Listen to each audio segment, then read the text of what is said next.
আসসালামু আলাইকুম রহমতুল্লাহি ওয়া বারাকাতুহু। কেমন আছো সবাই? ভালো আছো? কি করছো সব? এখন বাজছে 3:31 আর আমি আছি শিপ্রা এক্সপ্রেসে।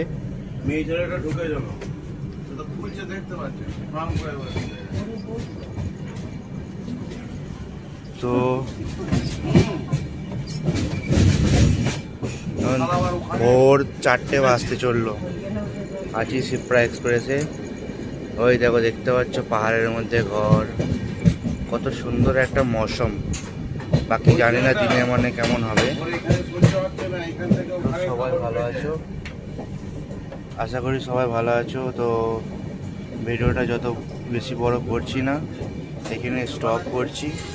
জাস্ট একটা সুন্দর একটা মৌসুম আমি ফিল করলাম বলে আপনাদের করে ভিডিওর মধ্যে ফিল করতে দিলাম। চলো, আসসালামু আলাইকুম, সবাই ভালো থাকবেন।